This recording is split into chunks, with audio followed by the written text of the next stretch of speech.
O mercado brasileiro ele é muito fragmentado, né? As maiores empresas têm por volta de 5 ou 6% do mercado. Tudo depende principalmente do momento econômico, porque crescer organicamente custa menos, mas leva muito mais tempo.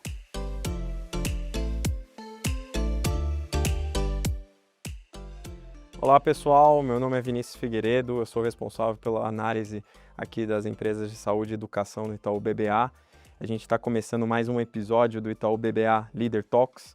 O objetivo desse videocast ele é de posicionar o Itaú BBA em diversos setores, então vamos continuar trazendo líderes dentro de empresas de diversos setores aqui da Bolsa e também de empresas não listadas. Hoje recebemos o Maurício Billi, ele é presidente global do Grupo Eurofarma, ele que é filho de imigrantes italianos que fundaram a empresa aqui no Brasil, mas também que, sob o comando dele, fez a expansão aqui para a América Latina e também para outros países, estreando nos Estados Unidos, também países da África. Então eu queria agradecer bastante a sua presença, Maurício, é muito legal contar com você aqui. Obrigado. E aí, para a gente começar uma pergunta um pouco mais introdutória, como que você descreveria a trajetória da Eurofarma ao longo desses últimos 53 anos, né? Se você puder falar em poucos minutos quais foram as principais conquistas ao longo desse período e também os principais desafios. Bom, nós somos uma família de imigrantes. Meu pai e minha mãe chegaram no Brasil em 1957. Minha mãe já estava grávida de mim, então eu me sinto um pouco parte dessa viagem. E eles chegaram de navio, como era normal para os imigrantes daquela época. E meu pai veio para trabalhar numa empresa italiana de medicamentos, ele era engenheiro químico, e ele ficou 15 anos trabalhando nessa empresa, e aí ele decidiu montar o próprio negócio dele. Ele sempre foi um homem que enxergava muito na frente, então ele começou com aquilo que hoje se chama de terceirização. Ele montou uma empresa, uma fábrica, para fabricar produtos para outras empresas farmacêuticas. Em 77, eu comecei a trabalhar junto com ele e eu tive a sorte de ainda ser uma empresa muito pequena, né? Tinham 30, 40 pessoas trabalhando. Então eu pude fazer de tudo, desde produção, desde finanças, RH, compras, né? E durante esses 53 anos, a gente veio, como todos os empresários brasileiros, a gente veio passando todos os efeitos econômicos e do desenvolvimento do país, né? As maxi desvalorizações do dólar, toda, toda aquela cadeia inflacionária horrível que a gente teve nos anos 80, 90. Enfim, chegamos até aqui, graças também a gente percebeu que a gente precisava de pessoas que eram melhores do que a gente no dia a dia, nos vários setores da companhia. E aos poucos a gente foi montando equipes e chegamos até aqui. Excelente.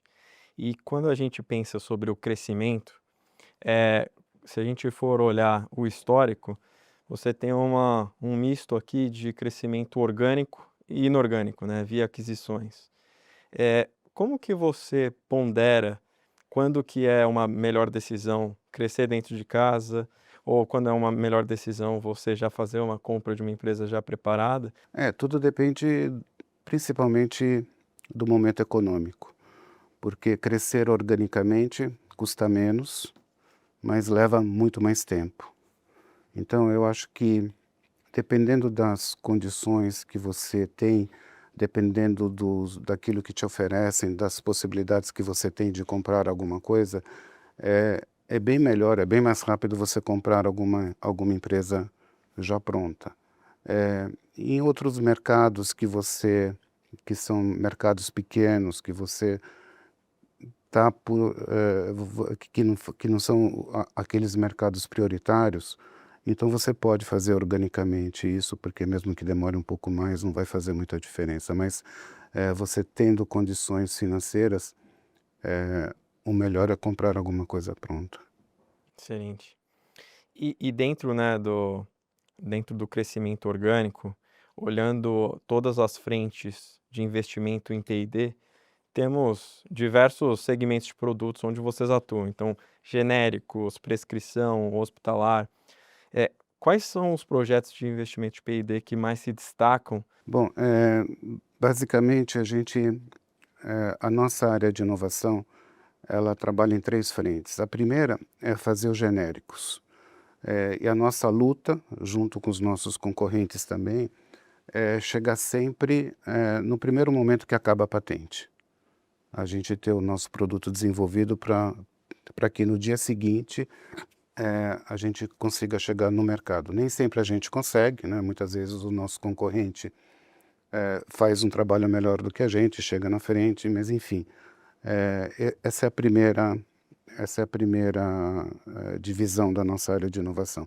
A segunda seriam trabalhar com projetos incrementais, que basicamente é você pegar alguma coisa que já existe e tentar melhorá-lo, né. Por exemplo, um produto que você tem que tomar todo dia, você poderia começar a tomar uma vez a cada 7 dias, ou então a junção de 2 princípios ativos, já conhecidos, já testados no mesmo comprimido.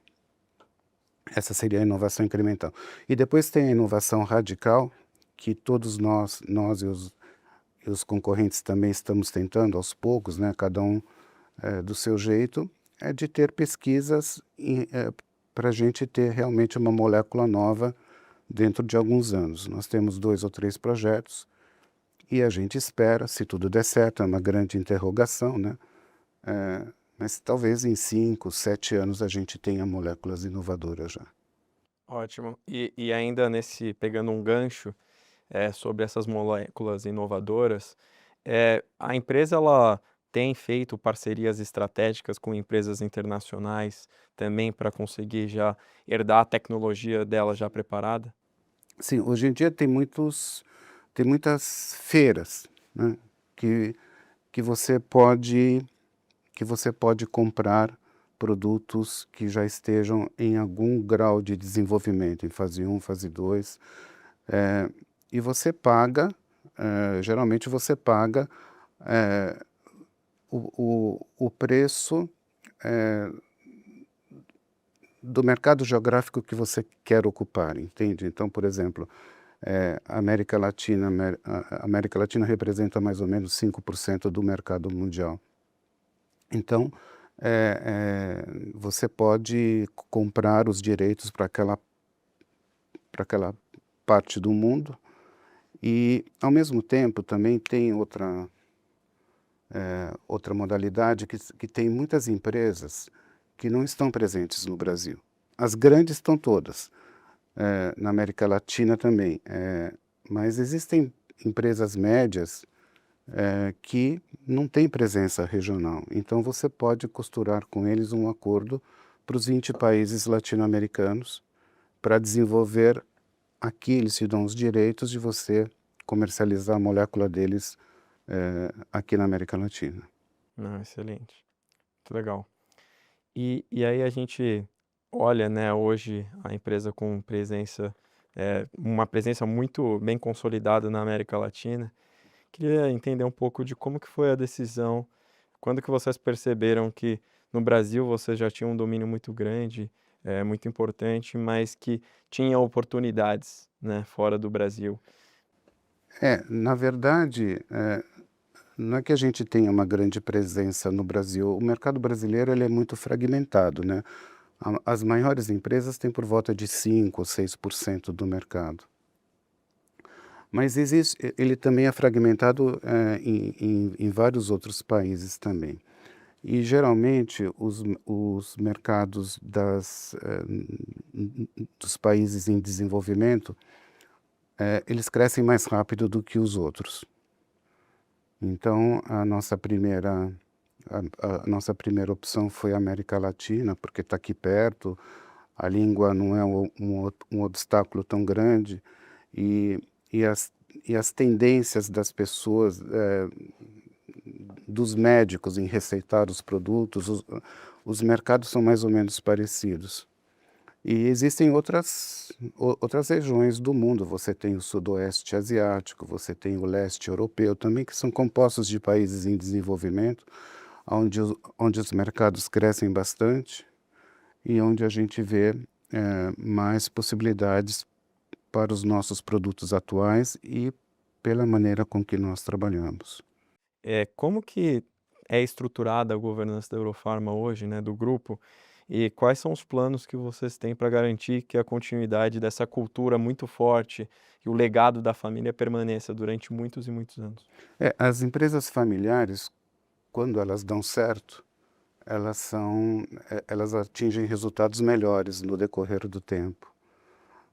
Nós somos uma empresa aberta, os números são públicos, né, para o bem e para o mal. E nós temos um grupo de profissionais que cuidam do dia a dia da companhia. Eu tenho 2 filhos, temos a sorte de ser uma empresa, de uma família pequena, então é mais fácil da gente administrar. Meus 2 filhos trabalham na companhia. O Marco é o CEO da área internacional, ele cuida dos 20 países onde nós estamos presentes. A Maíra cuida da nossa área de saúde animal e do nosso instituto também, porque é muito importante ter alguém da família representando dentro do instituto.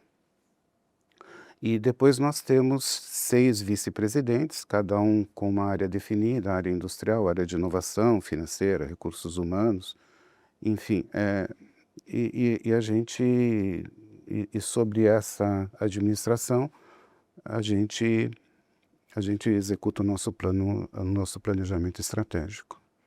Legal. E Maurício, eu queria escutar um pouco de como que você avalia o atual ambiente de negócios, né, dentro da indústria, também políticas públicas voltadas aqui para, mais especificamente para a indústria farmacêutica no Brasil, e também se você puder falar um pouco de como que você enxerga o papel da indústria farmacêutica nacional para o desenvolvimento da saúde no país. Bom, as políticas públicas, nos últimos anos, elas, eh, elas, elas foram boas para as indústrias de uma maneira geral, porque a gente teve acesso a financiamentos, muitas vezes com juros mais baixos do que o de mercado, para a gente investir em inovação, e para a gente trazer os produtos genéricos mais rápido, porque isso também é uma parte social, você proporcionar o acesso a medicamentos que antes custavam, sei lá, uma caixinha que custava R$ 500 e hoje você tem o genérico por 150, você está ampliando o acesso a esses medicamentos a pessoas que antes não tinham, né? Somente existem produtos que somente os ricos podem comprar. E quando você tem o produto genérico, você amplia muito a sua base de acesso. Então, o governo brasileiro, nos últimos anos, ele demonstrou uma vontade de ajudar as empresas mediante financiamentos e o papel que as empresas farmacêuticas têm no Brasil, eu acho que esse é o maior papel, é o papel mais nobre que elas poderiam ter, exatamente correr atrás, fazer os produtos genéricos, que são produtos muito bem feitos, né, de todas as empresas. A Anvisa é uma, é um, é uma agência que os brasileiros podem se orgulhar muito. É uma das mais bem vistas a nível mundial. Então, a qualidade dos produtos genéricos no Brasil é fora de questão, é acima de qualquer Então, eu acho que o papel dos empresários no Brasil é cada vez mais proporcionar, ampliar o acesso às pessoas que realmente precisam. Excelente. E para a gente poder encerrar, Maurício, eu queria pedir um favor para você deixar uma mensagem para alguns empreendedores que estiverem assistindo a gente, que sonham em criar uma empresa que tenha uma dominância tanto no âmbito nacional quanto no internacional. O que que você poderia falar para eles? Acho que a primeira coisa é ter humildade. É você entender que, o mesmo que você tenha feito de certo no Brasil, não é uma garantia que você vai acertar fora do Brasil. Porque existem diferenças culturais, existem diferenças de como fazer as coisas, existem diferenças regulatórias, né? O que é aprovado num país não necessariamente vai ser aprovado no outro. Você tem que fazer alguns ajustes. E mesclar um pouco os times, sabe? Não chegar lá e dizer que não, vai, você compra uma operação, vai todo mundo embora, você põe o nosso. Não, isso é um erro enorme, né? Você tem que procurar trabalhar com as pessoas locais o máximo possível que você puder, eventualmente colocar algumas pessoas do seu time para transferir a cultura, os valores, mas essa mescla é fundamental e procurar, como sempre, né, de se cercar de pessoas que possam fazer a diferença, pessoas boas porque no fundo, isso é a coisa mais importante de qualquer equação empresarial. É isso. Queria agradecer muito pela sua presença, Maurício. Foi Imagina. ótimo o papo. E chegamos ao fim de mais um episódio do Itaú BBA Leader Talks. Se vocês quiserem continuar acompanhando aqui nosso conteúdo, é só ficar ligado nas redes sociais do Itaú BBA.